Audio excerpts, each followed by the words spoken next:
I've wanted to marry you ever since I was little. But I won't. I can't. Hadn't you better tell me about it? No. But I do love you. Well, part of me does. It's like there were two me's. One of them says, yes, yes, quick, don't let me get away. And the other? I won't tell you. But what it wants, what does, or what'll happen to it, I don't know myself. All I know is I hate it. It's ticklish business any way you look at it. Come on, we'll stick together.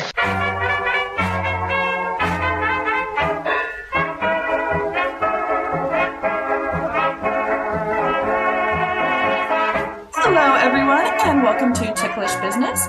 I'm Samantha Ellis, joined by our new co-host, Emily Edwards.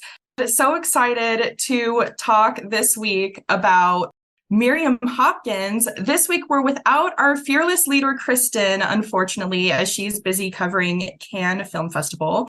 But we have a fabulous guest.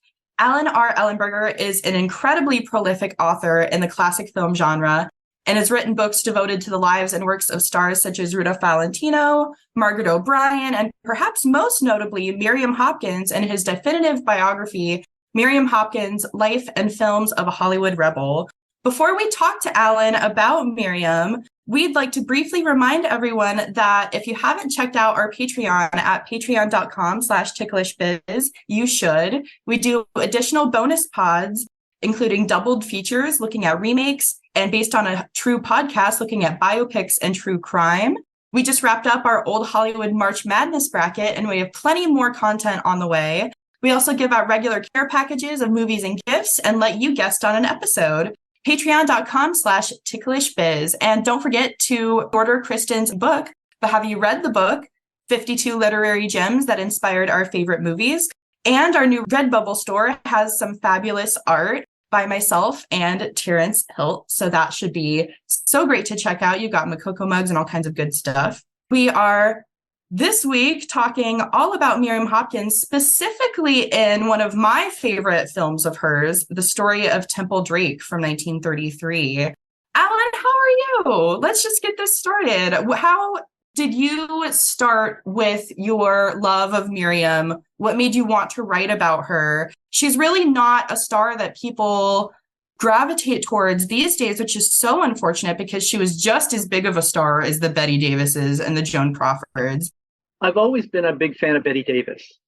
So, of course, she made two films with Bette Davis.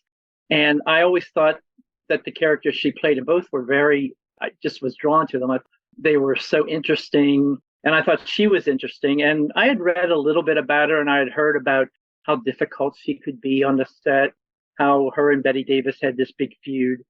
And I looked around and there was no biography on her, which I thought was odd because there's usually some kind of a biography on most everybody, at least as big as she is. That's what urged me to start to research and writing the book. I definitely relate to that. Right now, I'm doing all my Louise Reiner research because I was in the same boat as you. There's just not a book on some of these women, which is so crazy in this day. Yeah, everybody deserves a book, I think. Absolutely. Anyone who made a film in Hollywood. I'm such a sucker for the 1930s. I love all 1930s films, and Miriam is just such a great pillar of what a 1930s actress should be. It's so great that you wrote this book, Story of Temple Drake. When was the first time you saw that film? And Emily, I'd also like to go to you afterwards. There was a bootleg copy out there. There wasn't the clear restored version that we have now. So it's 10 or more years. No, it had to be because they restored it in 2011 or something. But anyway, it was years ago, and I think I bought a copy of the bootleg off of eBay. This was during my research. So that's when I first saw it back then. But it was a really bad copy and edited poorly. That's horrible. We have to hand it to the Criterion for restoring and releasing this. The Criterion edition, which I have on Blu-ray, I got it as soon as it came out. I had never seen this movie, but I bought it because I knew that it would be something really great. Emily, what about you? When did you first see this one? I have to admit, Samantha, that I don't have the same sort of pedigree in classic movies that you and Kristen do. So this was actually my first time seeing it. My exposure to 1930s films were the fantastical musicals and things like that. So I was really fascinated to see this portrayal of a Faulkner novel, which I read quite a bit of Faulkner, both for my separate podcast and also as a literature major. But this story had happened to escape me. So when I was watching this and seeing just the bits of Faulkner that make it into the film rather than the full darkness of Faulkner's Yoknapatawpha County, I was just so fascinated by how well she straddled the line of Faulkner's darkness for his perspective on the 1920s and 30s and what was acceptable for Hollywood at the time, which was pre-code, as I know we're going to get into today. It was really, really interesting to see just how delicately she played with the femininity and the morality and the expectations of a Southern woman, which she was through and through, which I hadn't realized until I read Mr. Ellenberger's book. Yeah, I feel like she taps into that so well. This almost reminds me, I don't know if you two would have seen this, but this reminds me of Mary Pickford's Coquette a little bit in a weird way. Almost like drawn out, especially her character, just the way that she acts and like her place in this town's society. But for those who don't know, the story of Temple Drake is about, as we may know, Temple Drake, played by Miriam Hopkins. She's a very, how would we describe her? She is flippant in the way that she deals with men. She thinks that she can just treat men however she wants. And some characters definitely don't appreciate her for that. As you can see through the movie, that was one of the things when I watched this again that I really took note of, how many people just hated her for the way that she didn't follow through on her dates. This is the best way to put it. So that's how she treats men in the beginning. We see that she's going out on a sort of date. She's going out drinking with this guy, Roddy. They get into a car accident on the side of the road, pretty near where their destination was going to be, which is this very shady, hole-in-the-wall house run by these truck drivers and bootleggers. We meet some pretty shady characters and some pretty horrible things end up happening to Temple, and it becomes this very drawn out web with the law because her ex is a lawyer and ends up mixing in with these criminals. It becomes very interesting. This is such a gem of the 1930s. It's great, Emily, that you pointed out that, and Allan, that you pointed out, not too many people have even seen this film. I think with the restoration, hopefully more people are putting their eyes on it. It's not a movie that people talk about or gravitate towards. It's really interesting. If you pick this out and analyze it compared to the rest of pre-code cinema, this goes so many more darker places than a regular pre-code watcher wouldn't even expect it to go.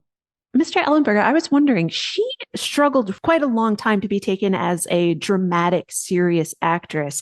Do you know how she felt about approaching this particular film? Did she connect it to it as being a native Georgian or as a place to really stretch her skills? Because it's a very dark movie.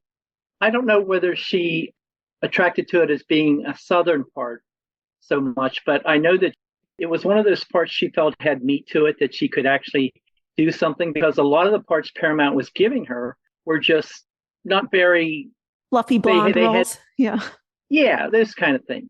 Temple Drake was something that she could actually do something with. She liked it very much. In fact, it was one of her most favorite movies that she did. In fact, it was her favorite movie afterwards. She appreciated Faulkner. She read, like you said, she was a big reader. And so she had read the book. It was just something that she wanted to do and that she felt that she could do a good job, which I think she did. And so did the critics. This is one of those movies, there are so many heavy-hitting women of this era, but it's very difficult for me to understand anyone else playing this part. This is such a Miriam role. And it's so interesting to say that because you also have these, as you said, very lighthearted movies that she made around the same time. Like you've got Woman Chases Man and all of those fluffy kind of roles with Joel McCrea and Ray Milland that they like to throw her into. But this is so out of her element. It's really out of anybody's element. There are so many movies that would go on to deal with sexual assault, but this is, I hate to say, I may be very wrong, it seems one of the first, and definitely one of the first to deal with it in such an extended way. I agree. There had been other films that touched on it, but this was the first time it went this far. Although I never read the book, I'm pretty sure it went a lot farther in the book because the code at the time kept them from doing too much. So they handled the scene very carefully, and it was something that for back then was probably still very striking and very scandalous. Looking at it through the lens of an incredibly modern and also Yankee person, I could see just how thoroughly in this film, especially, and I know Faulkner touches on this quite a bit, of just how thoroughly male patriarchal roles are almost inflicted on her during this entire film. She's expected to say yes to a marriage proposal from a gentleman who she is not seeing exclusively, and the entire town knows. And even her grandfather, who I believe is her father in the book, says she ought to be reined in by a man as wonderful and noble and selfless as Mr. Benbow, the attorney who represents all of the people who aren't of quality people. It's just really fascinating how every single man in the movie is trying to inflict his agency on this woman, and she holds up to all of them in every single step or plot beat of the movie. Even when she's struggling, she doesn't seem to really bend to their wills. She's making her own decisions based on what is best for her and for the society she lives in. And she just is so steely and wonderful when she's playing this role. That is such a good point. And the other thing, too, that I was really glad to see, and it had been such a long time since I'd seen this movie, essentially since it had come out on Criterion. What I really took notice of when I saw it this last time was how many supporting characters are willing to help her as much as they can, even though they're in a very dangerous and abusive situation with this male patriarchy. Like Tommy, I think especially, his character is so interesting. The fact that he is her protector through a good amount of the film. I really felt for him. Spoiler alert to a 1933 movie when he is shot. He's very much misunderstood in the film. Trigger, which was his name in the film, he was just evil, just an evil person. And Temple, like you said, she was a tease to the people of the town. And I'm sure they thought she did more than what she actually did. In reality, she was probably still a virgin. I would probably go that far to say that. But she liked men, and she liked to tease them and get the reaction out of them, I think. So whenever Benbow kept going after her to marry him, she knows that he's probably too good for her, even though she's probably not the person that the town thinks she is. But she knows that's her reputation, and he's a lawyer, and she doesn't want to tarnish his reputation too. So interesting. When she refutes his second marriage proposal, she explained it by saying that she has an evil streak, which is such a really interesting way for her to position going after her own desires, being a little flighty, not living up to the seriousness that dating and matrimony holds in the society that she lives in. She positions it as being evil, which is such an alarming way to hear just wanting to be a girl in the town. But in 1933, obviously that's 90 years ago, it's an entirely different role in society that she thinks she's filling.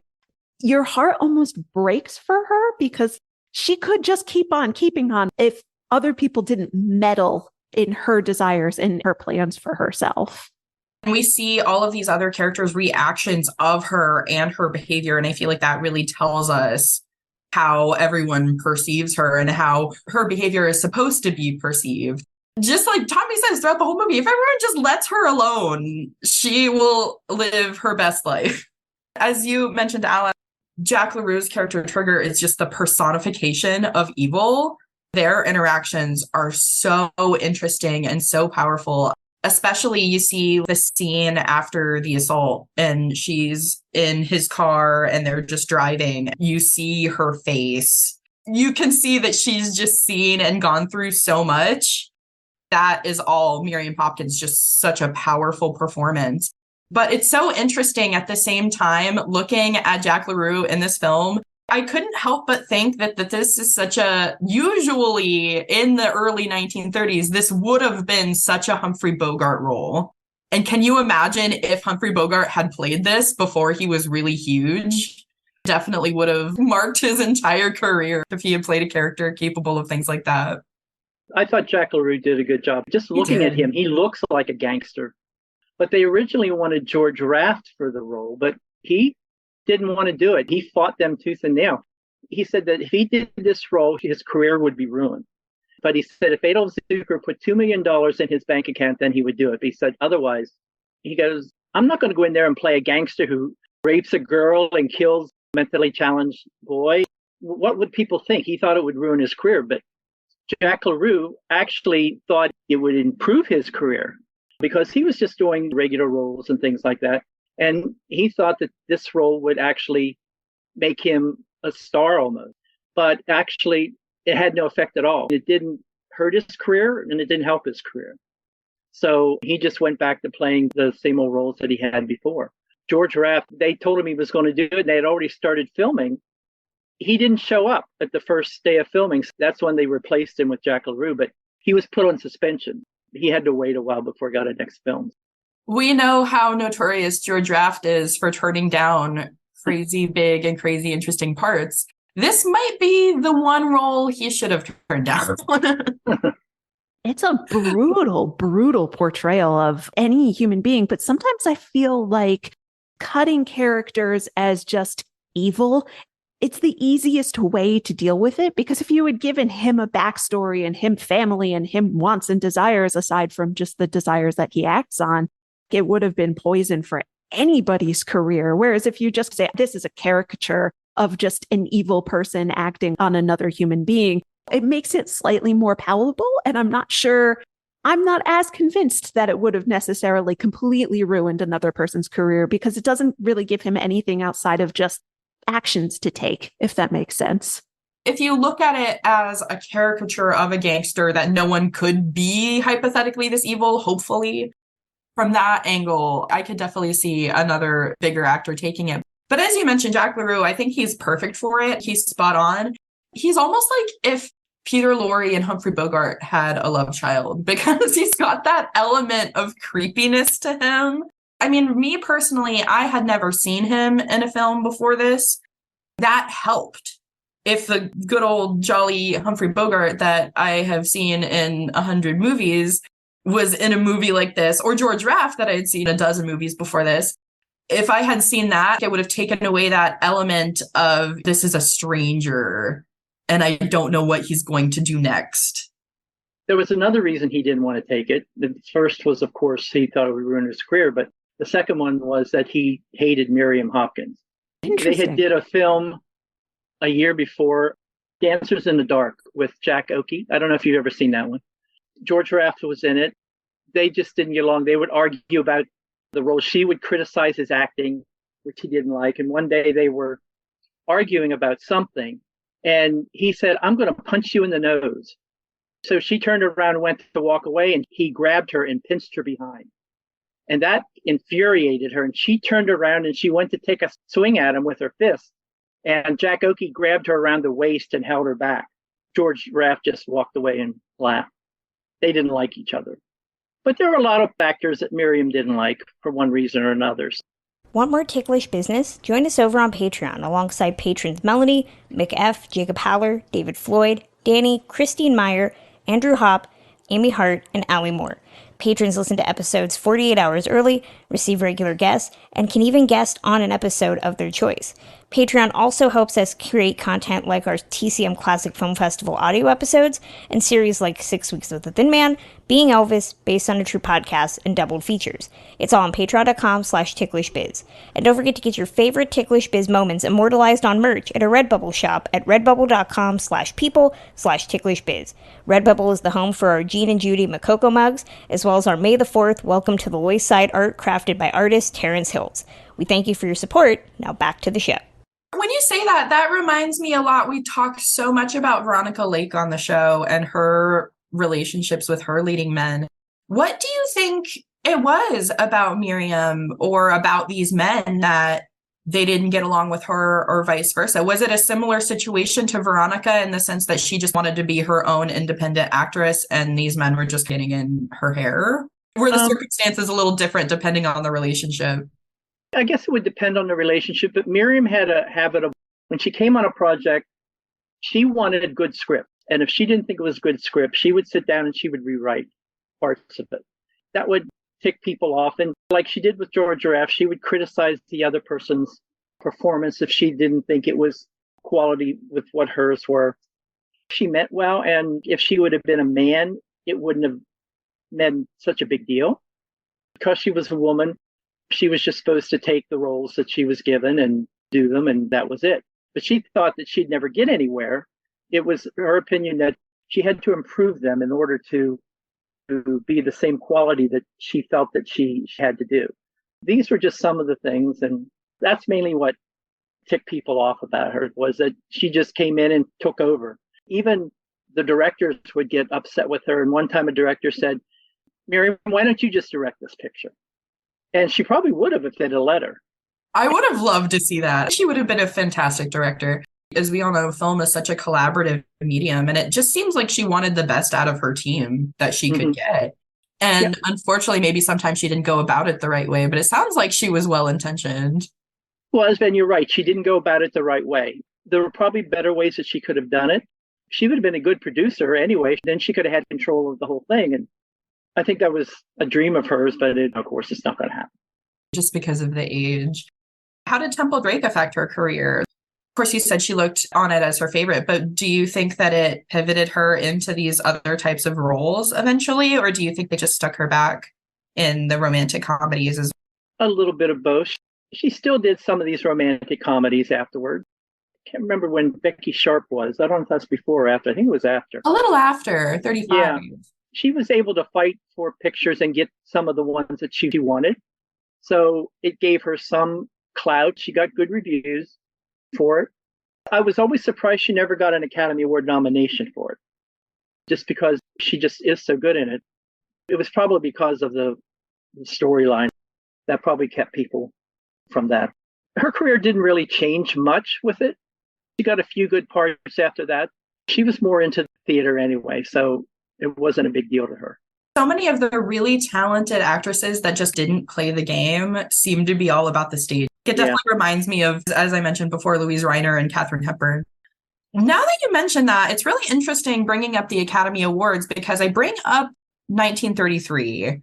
I don't think that Story of Temple Drake was nominated for anything, but it seems that that year for Best Actress, of course, that was the year Katharine Hepburn won for Morning Glory, but there were only two other nominees, May Robson for Lady for a Day and Diana Wynwood for Cavalcade, which we don't really talk about this. I feel like if we had filled out the five, this would be a fantastic nomination to put in. As you mentioned, I'm just as upset as you are that Miriam isn't in this five because they didn't even have five. They should have just put her in. Yeah. But I think they were the Hays Code was in effect then. Actually, Temple Drake was one of the films that they finally said, okay, they were too lax about the code up until then, and they became more stricter after that. So Temple Drake was one of the films that they finally said, okay, this is enough. Can't have this garbage on the screen anymore. And they made it even more strict for the films because the Hays office was very involved in the making of Temple Drake.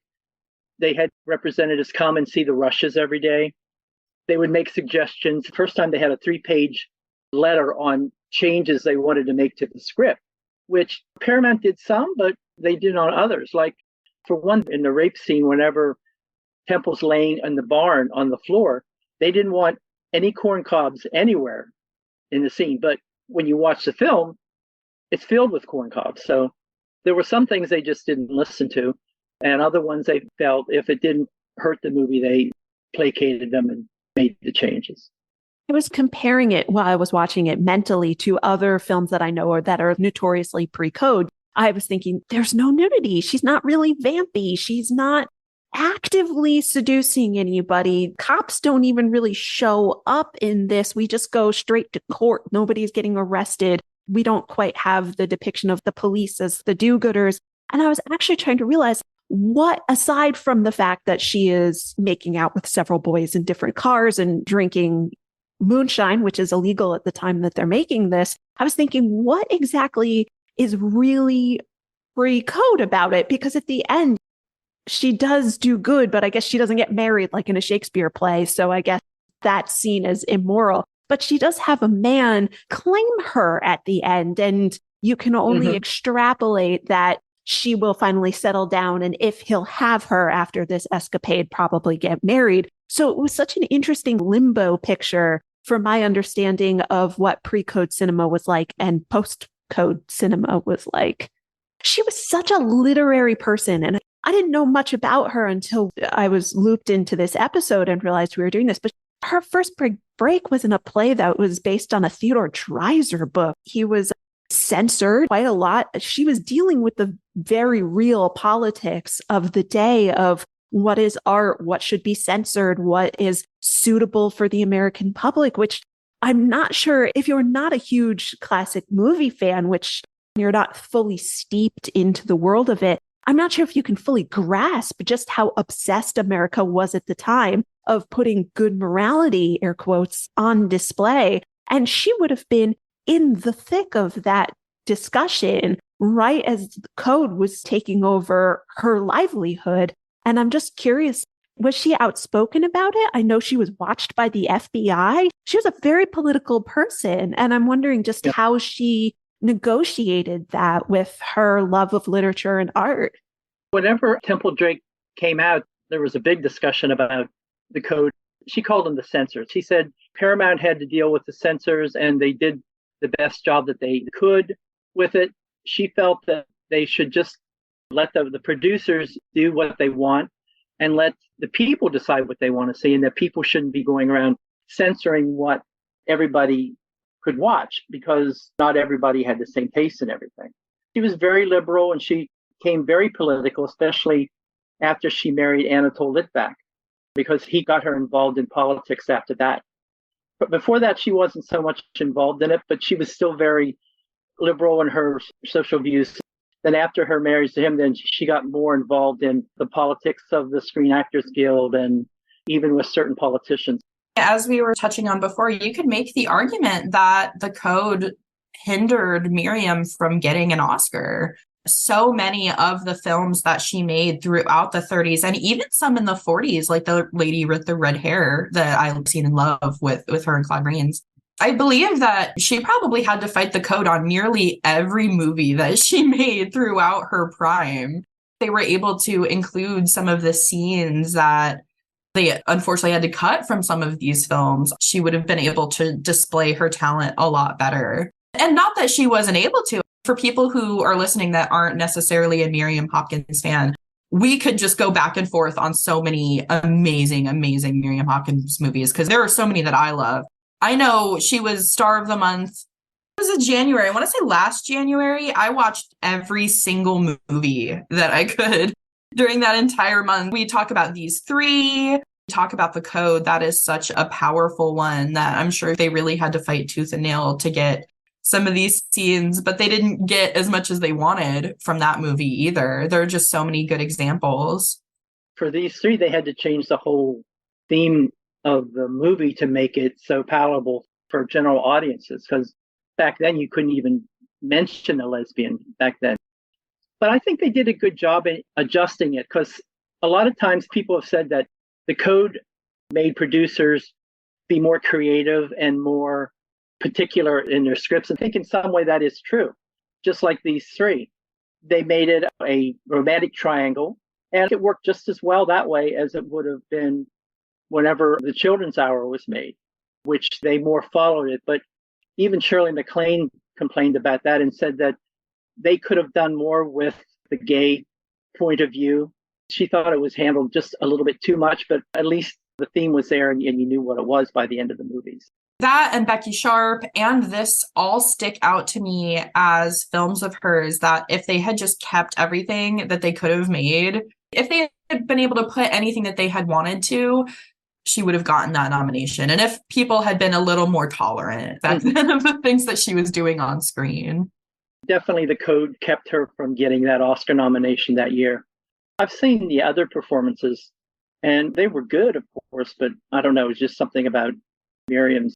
What's so fascinating is that I had to go and read the synopsis of the Faulkner novel that this is based on. You can tell that Code dipped its little fingers into this because the novel, Temple lies on the stand. She's not a good person. She basically sends an innocent man to the gallows, and he's actually murdered by a squad that it's extrajudicial in the novel.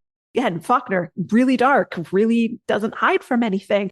And yet, at the end of Temple Drake, she does what she's supposed to do. She does what her goody two-shoes boyfriend asks and pleads for her to do. That's a very stark opposite contrast to what the source novel says Temple is going to do. And it's actually gutting that she didn't get a chance to really swing for the fences and play a corrupted, air quotes, woman in this movie. That's the code. At the end of the film, you have to pay for your crimes. They couldn't allow her to do that. Otherwise, it would be against the code. You see that in all the codes. At the end, the person either dies for their sins or somehow they have to pay for the sin at the end. I do like the ending as it is, just because I can't imagine her. I want to find something redeeming in Miriam Hopkins always. So I think the fact that she does the right thing in the end makes me happy for her. And the fact that she's able to be so strong and to publicly come out and say that after everything that's happened to her, that makes her character very brave. And I don't know if the original ending would have had the same effect on me, but what do you guys think? Would you have preferred the original? I agree with you that the ending they chose, it redeemed her. I don't think you could feel sorry for her with the original ending. And I know that that's the way some movies end after the code was gone. They were just as good, but just me personally, the one that they did for the film was a little more satisfying anyway. What are your guys' final thoughts? What do you think of this movie? Would you recommend this to people? I know a lot of the people who are probably listening haven't seen this movie. This is our chance to sell it. I'm being introduced to a world of cinema that I just never experienced as someone who I wasn't raised to be in a classic film kind of household. It was like whatever's playing on HBO and it's probably something new. I am loving being introduced to all of these really inspiring people that I didn't know anything about. And Miriam Hopkins, just reading your book, is just a truly fascinating woman, almost out of her time. And to see her in this particular film where she is playing with political things that we barely even show on screen now, 90 years later, was a really revelatory experience for me. And I can't thank you enough for putting this on the schedule because it's a really phenomenal movie. I had to. We had to get Allan on for sure to talk about Miriam because I'm just such a big fan. I had to choose this movie because I want to put it in front of as many eyeballs as possible. This is just one of those movies that is so ahead of its time, and revolutionary is honestly a word that I would use to describe the story of Temple Drake. I would recommend it to anybody. Allan, let's roll it out with you. Let's end it with your thoughts on this movie and your thoughts on Miriam. If you can condense your loved book into those words. First of all, the film, I would definitely recommend it. After it did its run in 1933, it was never reshown again. They never re-released it. That's how it got lost over time. It's interesting that in 1972, Miriam was invited to MoMA in New York. They were showing the story of Temple Drake as part of a film festival for Paramount's 60th anniversary. And it was the first movie they were going to show. So Miriam was invited and she went there. It's interesting differences in audiences in different time periods. This audience in 1972, when they showed the movie, they actually laughed during parts of it, which really upset Miriam. And she felt that the film didn't hold up well because of it. I don't see how any audience could laugh at it. That's the way I guess the thoughts were of audiences in the 70s, maybe. I don't know. They didn't think that it was a serious movie. I've dealt with some inappropriate laughter for films, but that is a whole other level. The worst that I've ever heard was this year's TCM festival. I went to see Butterfield 8 and some people laughed during some pretty crazy scenes in that movie. And it almost reminds me of this, similar kind of tones and things that they're laughing about. Wow, that's crazy. I can't believe, honestly. In any case, hopefully modern audiences will be a little kinder and watch this movie with some serious eyes and some fresh eyes, because I think it really deserves it. This is one of those movies, I'm so glad Criterion restored and released it, because it deserves that level of attention. Well, thank you so much, Allan, for joining us. Here is your chance to plug anything you want to plug, your site where we can find your wonderful book, all of that good stuff. You can get it on Amazon, University of Kentucky Press. You can get it there. They're the publishers. Currently, a couple years ago, I had a book published on Anita Page. She was a silent film star. Another wonderful actress. Love her. And right now, I'm working on a history of Hollywood Forever Cemetery and the people that are buried, which should be done within a few months. That is so cool. Hollywood Forever is one of my favorites. Everyone should definitely check that book out when it comes out. That closes out Ticklish Business for today. You can listen to us on Apple Podcasts, Spotify, Stitcher, or wherever you get podcasts. Reviews matter, so leave us a review. 5 stars should do. You can follow the podcast on Twitter at ticklish_biz, as well as on Facebook, Instagram, and TikTok at ticklishbiz. You can follow me at Classic Film Geek on Twitter, and you can find my blog at musingsofaClassicFilmedic.com. Emily, where can fans find and get in touch with you? I am across all social medias at the handle Ms. Emily Edwards. That's MS Emily Edwards, spelled in a very traditional and boring way. Please reach out and get in touch, because I love meeting all of the new classic film fans. I'm learning so much, and I'm so excited to be here. Our Patreon helps keep the lights on at Ticklish Biz HQ and gives us chances to do all of our new content. So consider helping us out at patreon.com/ticklishbiz. And don't forget, Kristen's book, But Have You Read the Book, is out wherever you find books. So be sure to pick that up. We will have another episode in 2 weeks.